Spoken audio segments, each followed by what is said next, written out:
Pearl Harbor will live in infamy forever, but you still may not have heard these uniquely bizarre details about that tragic day.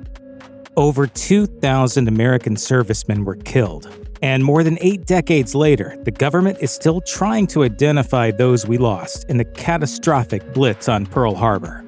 On December 7, 1941, the U.S. naval base at Pearl Harbor, Hawaii, was subjected to a surprise attack from 353 Japanese aircraft, hurling America into World War II. The devastation was unprecedented. A total of 1,177 men were killed aboard the USS Arizona alone, the greatest loss of life of those who served aboard ships in Pearl Harbor. Only 334 of the ship's 1,511 crewmen survived. According to the National World War II Museum, a bomb pierced the Arizona's forward powder magazine, creating a hellish inferno. 80 years later, one survivor told the Today Show, "Where we were high, and I could see all of Pearl Harbor. Wow. We could see the planes flying. We would hear the boom." Of the victims on the USS Arizona, only 107 bodies could be identified. The remaining 1,070 were classified as either not found, not identifiable, or unreachable due to where they were located within the ship. Just months after the attacks, U.S. government officials decided that the Arizona would be kept in place in the harbor and designated as a mass gravesite, since it would be too difficult to remove the bodies with the respect and dignity the servicemen deserved.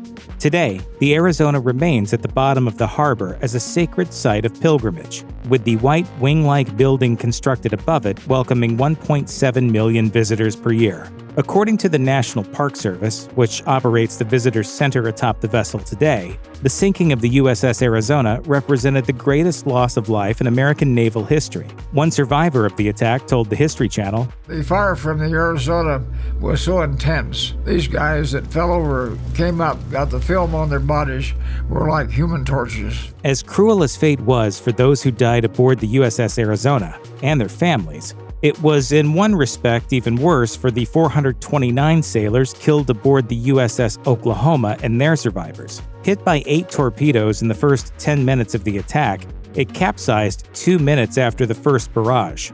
The USS Oklahoma then became an upside-down, pitch-black steel prison for those trapped in its hull. As mortician Caitlin Doty told the Mirror, "For the families of those that died aboard ships like the USS Oklahoma, there is no closure, as no wreck remains of the battleship. The remains of the men who had died trapped in her overturned hull were retrieved in haste as the ship's parts were salvaged. Unfortunately, this resulted in caskets that many times contained the remains of several men jumbled together. As for the ship itself, the Oklahoma later sank in the middle of the Pacific as it was being towed to its final salvage point on the West Coast. A memorial at Pearl Harbor's Ford Island dedicated to those who died aboard the overturned ship is the only site where relatives can pay their respects to the men lost aboard the Oklahoma.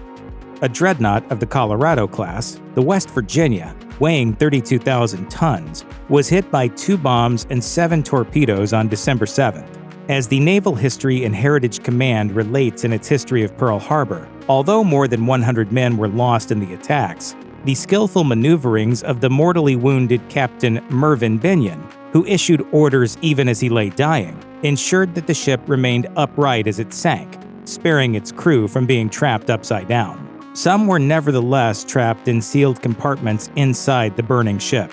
According to the Dictionary of American Fighting Naval Ships, the bodies of 70 men were found when the ship was refitted and repaired 2 years later. In a chilling and macabre discovery, a calendar that was found amongst the human remains showed that days had been marked off every day after the attack until December 23rd, more than 2 weeks after the attack. Despite the loss of so many men, there were many stories of heroism from the West Virginia. Many of the survivors were forced to dive into the oily water, which in places had caught on fire, while one ensign who was ashore at the time of the attacks swam to the ship to help save as many people as possible.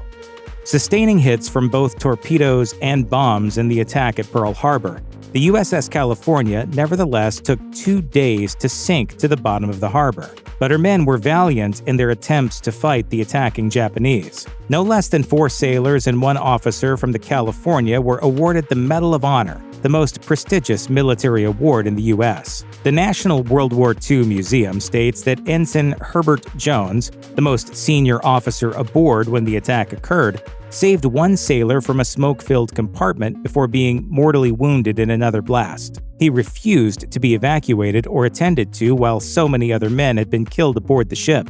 Although her salvage and repair took more than 2 years, this ship, which had lost almost 100 of her sailors, returned to combat, taking part in several major battles before the war's end.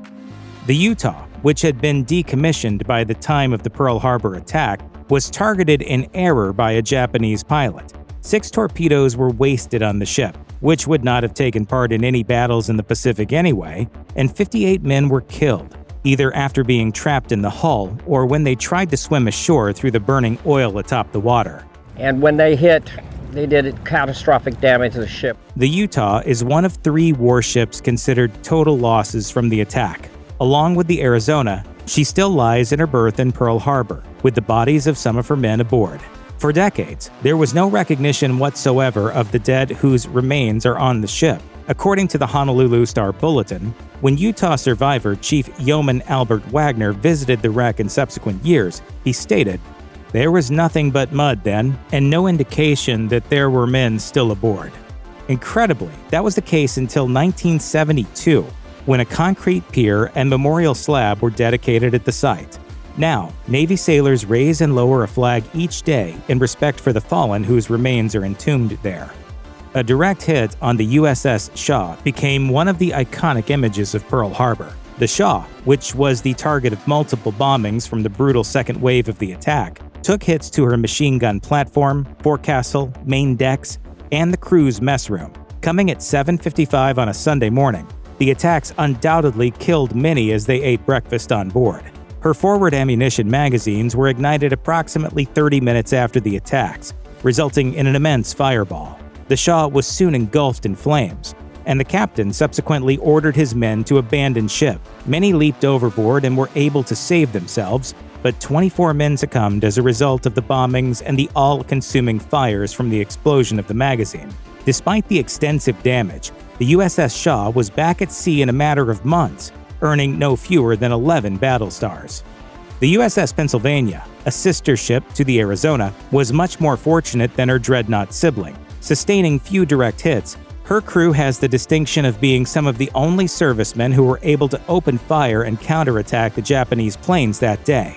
A survivor from the ship said in 2021, "It was instant confusion, Had scrabble confusion. The Pennsylvania was repaired so quickly that she left Pearl Harbor less than 2 weeks after the attack, despite being strafed by Japanese bombers. A bomb destroyed her entire 5-inch gun mount, killing all the crew members manning it. Altogether, the Pennsylvania lost 15 officers and men, with 14 listed as missing in action. The Pennsylvania was able to sail to San Francisco by December 20th, however, where she underwent repairs before taking part in further action in the war. The USS Nevada, Helena, Curtis, Chew, Dobbin, Enterprise, Maryland, Pruitt, Sicard, Tracy, Vestal, Downs, and Tennessee were among the other ships that sustained casualties amongst their crews in the surprise attack at Pearl Harbor, with 535 servicemen killed in all. The Nevada, weighing 27,500 tons, was the only ship at Pearl Harbor able to get underway after the attacks began.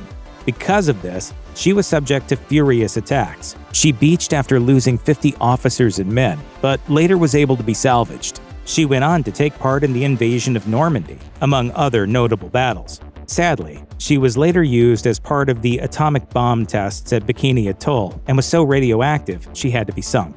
And despite the loss of 33 men, the crew of the USS Helena had the distinction of shooting down no less than 6 Japanese dive bombers after the attack began, amidst her fierce counterattack that saw the Helena unleash an incredible 375 shells. Many bodies recovered from the warships and the harbor after the horror of that day were interred in Pearl Harbor's National Memorial Cemetery, located near the harbor. Later DNA tests were able to identify 70 men who had perished on the USS Arizona, and additional testing was used to sort through the graves of victims from the USS Oklahoma as well. Following the attack, the government decided that all remains found on the Oklahoma be collected into sets of as many bones for each skeleton as possible. This resulted in many remains being mixed together with those from other victims. In 2003, DNA tests were performed on one casket which was believed to hold Eldon Wyman, whose remains were only recovered 2 years after the attack during a salvage operation on the Oklahoma that recovered the remains of 381 victims. DNA tests positively identified his remains, but also discovered that the casket actually held the remains of 90 different servicemen. The positive identification of Wyman's remains was a watershed moment in identifying the remains of the Oklahoma servicemen. First interred in small cemeteries, all the remains of the 429 dead from the USS Oklahoma were later taken to the Central Identification Laboratory at Hawaii's Schofield Barracks in 1947. However, only 35 men were able to be identified at that time, using traditional methods such as dental records and dog tags. The creation of the Defense WWII Accounting Agency in 2015 enabled many of the dead to be identified, as researchers from the Armed Forces DNA Identification Laboratory worked with families and descendants living all over the U.S. It's been wildly successful. John Bird, the lab's director, told Politico, "We've identified over 90% of these individuals. But the work isn't done.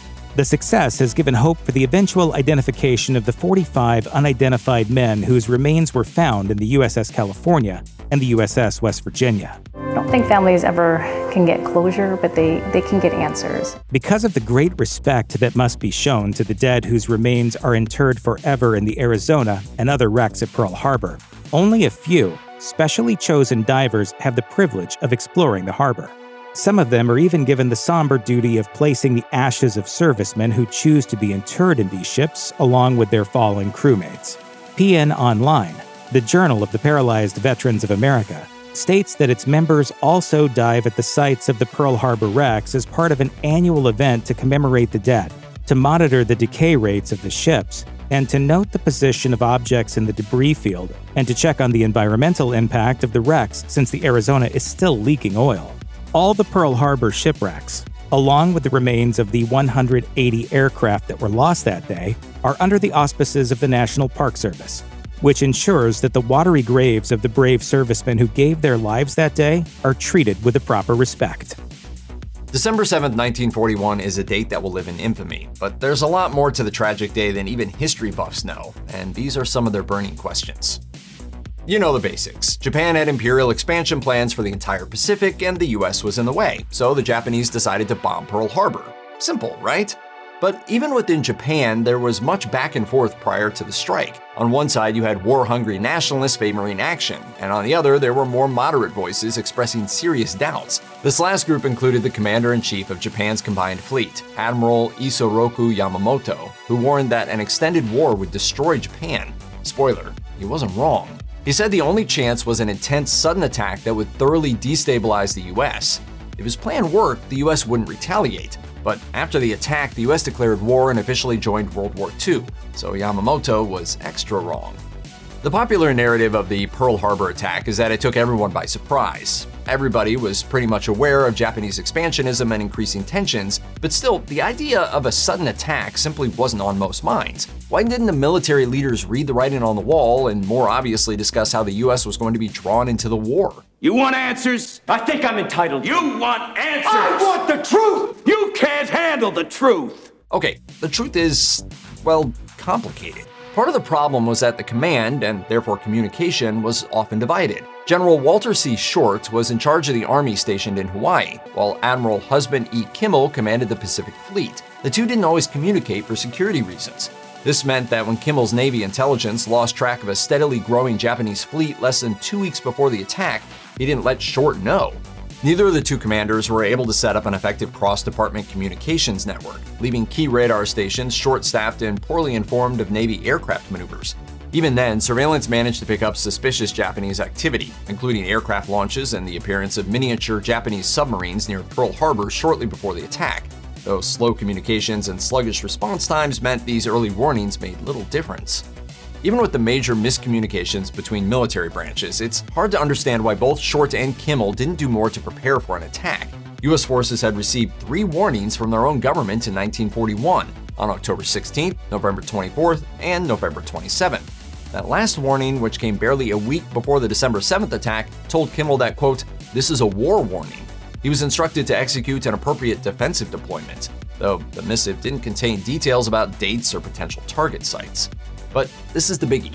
No one knew where the attack would take place.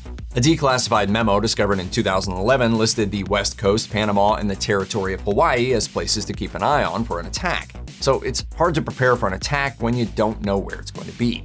By the time Japanese forces actually began moving across the Pacific towards Pearl Harbor, the attack fleet had grown seriously massive. It included 6 of the nation's best aircraft carriers and more than 420 planes. It was the largest attack force assembled by Japan.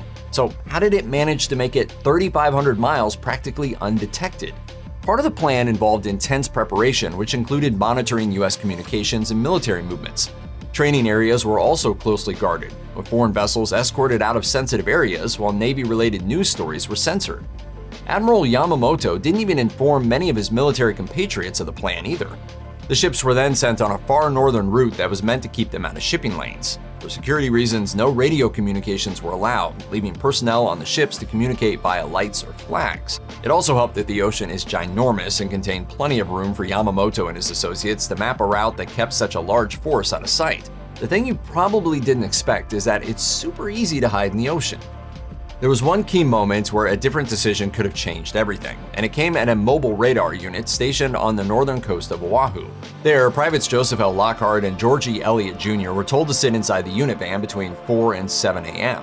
The Lockhart was in charge of the unit's oscilloscope. That's a device that can pick up electric signals, like the kind from a massive formation of aircraft. Elliott briefly took over near the end of their shift for practice. Just after 7 a.m., he detected a blip on the scan that indicated, you guessed it, a massive formation of incoming aircraft. But with such technology still in its infancy, neither private could tell exactly how many planes were approaching and where they were heading. Lockhart called the Army Information Center, where he reached Private Joseph P. McDonald. When McDonald consulted the lieutenant who was on duty, however, he was told just to ignore the signal, because it was probably just a group of American planes. The signal was a bit over 130 miles away when they spotted the formation. It could have been enough time to deploy proper defensive maneuvers. Though the Pearl Harbor attack was devastating, it could have been far worse. But why wasn't it? It has to do with flares. Commander Mitsuo Fuchida was in charge of tactical decisions for the first wave. There were 2 possible plans, one if the Americans were surprised, and another if U.S. forces caught on before the attack. One flare would signal a surprise attack, and 2 indicated a more cautious no-surprise plan. Fuchida fired 2 flares. He should have fired 1. In fact, he later claimed to have fired 1, but thinking it was a dud, set off another. Yet, given the complexity of loading and firing flare cartridges from the cockpit, Fuchida may have meant to fire 2 all along. It also could be that Fuchida lied because the attack became an uncoordinated mess and did not strike the Americans as hard as originally intended. In attempting to cover up for himself, he may have been trying to shift the blame for the mix-ups that day onto other commanders. Pearl Harbor was a devastating attack, but it could have been a lot worse if Fuchida only let off 1 flare. You've been waiting for this the whole video. Did the US know the attack on Pearl Harbor was coming? In its most basic form, this conspiracy maintains that President Franklin D. Roosevelt and other high-level government officials knew darn well that Japan was going to rain down devastation upon Pearl Harbor. Yet they said and did nothing, hoping both to bring the US into the war and keep Britain in the conflict. Plus, with the US officially in the war, it would be able to more publicly aid allies in the fight against the Axis powers. Sure, there are some elements of truth to it, including evidence that US officials expected some sort of warlike action from the Japanese military. But the idea that Roosevelt would allow a highly destructive attack to hit a significant portion of the Pacific Fleet simply doesn't make sense. Like we already brought up, they knew something could, keyword could, be coming, but no one really knew where. And don't forget that the Philippines, Wake Island, and Hong Kong, among others, were all attacked that very same day. The idea that Roosevelt wanted to fight the Nazis so bad that he was just going to let Japan attack is inconceivable. If you want to be really fair, yes, the US knew something was afoot, they just had no idea where. By December 1941, World War II had been raging for a couple of years, but the US had remained steadfastly isolationist. Then Japan attacked Pearl Harbor, drawing America into the conflict. But how did Hitler feel about it? World War I left Germany humiliated, morally deflated, and with its economy in ruins. The Great Depression had rippled outward from the United States, crippling global economies, including Germany's. The 1919 Treaty of Versailles forced Germany to give up colonies in Africa, Asia, and the Pacific, give back territory in France and Poland, pay war reparations to the countries it had harmed, and accept ultimate responsibility for the war as a whole. Germany tried to overhaul its government by instituting the short-lived Weimar Republic, which collapsed in 1933. Into the gap stepped Adolf Hitler, promising a greater, more powerful Germany than ever. Nazi Germany was a fearsome enemy. To this day, World War II what-if scenarios abound, particularly what if Nazi Germany won? Sites like the National Interest say it was possible, except that Germany declared war on the US just 4 days after Pearl Harbor. The Holocaust Explained details that from then on, Germany's loss was all but inevitable. It boiled down to supply routes extended over too great of an area and the lack of resources to sustain a long, widespread conflict. Japan's entry into the war must have seemed like exactly what Germany needed at the time, but it was a miscalculation. Instead, Hitler should have focused on keeping America out of the war altogether. In many ways, Japan was an unlikely entrant into World War II. It had grown from a feudal society to a world power in about 30 years. Japanese leadership was eager to prove their strength on the global stage and in East Asia particularly.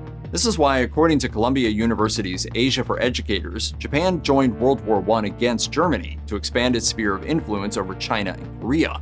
By the 1930s, the Japanese military, which had a powerful voice in the country's government, believed that Japan should conquer nearby nations and bring them to heel. Come September 1940, a mere 22 years after the end of World War I, Japan switched sides and officially entered World War II alongside Germany and Italy. They invaded French Indochina and sought to expand their territory further through Southeast Asia and the Pacific. Getting colonies, they thought, would economically strengthen them and allow them to build up their military capabilities. Before this, there had been some unspoken competition between the United States and Japan regarding Asian markets and access to natural resources. On top of this, the United States refused to acknowledge Japan's puppet government in Manchuria, northeastern China, which Japan had dubbed Manchukuo. Then, unbeknownst to any other nation, Japan planned its surprise attack on Pearl Harbor in Hawaii, headquarters of the Pacific Fleet. On December 7, 1941, they struck. Flash, Washington. The White House announces Japanese attack on Pearl Harbor.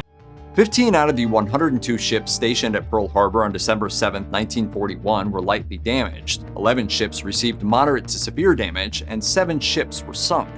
Much more importantly, the attack left over 3,500 people dead or wounded. The Japanese had everything planned. They were after the battleships and the aircraft. And Japan didn't only attack Pearl Harbor. In the coming hours, the Japanese attacked Hong Kong, Thailand, Malaysia, Singapore, and the US military bases in Guam and the Philippines. It was precisely the type of sudden, overwhelming blitzkrieg or lightning war tactic that Germany employed in World War II's early days to shock and terrify its enemies. The move came as a shock to German leadership, including Adolf Hitler. At the time, the Nazis were still reeling from a failed attempt to march on Moscow during Operation Barbarossa. When Hitler received the intercepted radio broadcast about Pearl Harbor, he reportedly muttered, "Is the news true?" Hitler hurried out of that building without a hat and coat and ran to a nearby bunker to pass along the news to his military commanders. Commander Wilhelm Keitel reported that this was the only time he'd ever seen Hitler so excited, recalling, "I had the impression that he felt as if freed from a heavy load." German Foreign Minister Joachim von Ribbentrop is reported to have theorized, "It is probably another propaganda trick of the enemy, which has once again duped my press section." Ribbentrop and Hitler believed Japan's actions were good for the Nazi war effort. Ribbentrop urged Hitler to describe Japan's attacks as a byproduct of German influence, but Hitler replied, "Such a great people as the Japanese do exactly that which they believe to be right and will not be influenced by us in the slightest." Germany, Italy, and Japan signed the Tripartite Pact on September 27, 1940. The treaty was for defensive military support. If one of the member nations was attacked within 10 years, other members of the pact would give them military support if the attacking nation was not involved in the European or the Sino-Japanese conflict. This included the United States. One day after the Japanese attacked Pearl Harbor, the US declared war on Japan. Hitler and Germany had no choice but to honor their treaty with Japan. This led to Hitler's fateful decision to declare war on the US 3 days later on December 11, 1941. At the time, German naval leaders said that Pearl Harbor, quote, marked not only a new phase in the military operations, but opened a global and pan-continental window onto the future order of the world. Despite Hitler's excitement at Japan having attacked the US, it was the United States' entry into World War II that tipped the scales in favor of Allied powers. As the history reader explains, Hitler believed Japan's involvement in the war would draw attention away from the European front and distract from Germany's recent defeat in Russia. According to the Tripartite Pact, Germany was obligated to aid Japan, but not technically required to declare war on the US. But Hitler did not only declare war on America, he did it in the most over-the-top way possible. In an address to the German government, he raged at President Roosevelt, calling him a pawn of the Jewish people. It was a fatal miscalculation. Germany surrendered in defeat on May 7, 1945, a little over a week after Hitler died by suicide. If Hitler wasn't going to survive the war, he needed to sort of martyr himself for the Nazi cause. World War II came to an official end on September 2, 1945, with the surrender of Japan as the result of the devastating bombings of Hiroshima and Nagasaki. This was the final result of Hitler's enthusiasm for Japanese involvement in the war. A pilot in pajamas, a cocksure government, and an ill-timed headline. Pearl Harbor was an impossible target until it wasn't. The loss of life at Pearl Harbor was absolutely devastating, but perhaps the most distressing part of the whole thing is that Pearl Harbor shouldn't have happened in the first place. The lead-up to the attack is packed with bizarre coincidences and straight-up luck, and it all starts with the person who masterminded the whole thing. He didn't actually want to attack Hawaii. According to the New York Times, Admiral Isoroku Yamamoto felt there was no way Japan could win a war against the United States. Yes, he came up with the plan to launch a sneak attack on Pearl Harbor, but he said it was, quote, conceived in desperation. Yamamoto had lived in the US for years, even attending Harvard. He desperately tried to stop his government from making an alliance with Nazi Germany. In Japan, he was seen as a stooge of America, to the point that some people wanted to assassinate him. When given the job of planning an attack on the US, he lamented that he'd been assigned the mission diametrically opposed to his personal beliefs, but he ultimately did what he was told. The Pearl Harbor Visitors Bureau says there were others who were against the attack. Admiral Osami Nagano, chief of the Naval General Staff, also opposed the raid, but he presented the plan to Emperor Hirohito, who approved it. The Japanese press is taking a seemingly bold attitude toward the United States today. Still, people even tried to get the emperor to change his mind, including his own brother, Prince Takamatsu, and the Lord Keeper of the Privy Seal of Japan, one of his closest advisors. Just weeks before the attack, Yamamoto was still hoping it wouldn't happen, saying he wished the emperor would decide against war since Japan had little chance of success. In 1941, neither the US nor Japan actually wanted to go to war with each other. Yet, plans were definitely being put in place on both sides, and an eventual conflict had become pretty inevitable, but it was to the advantage of both countries to put it off a bit longer.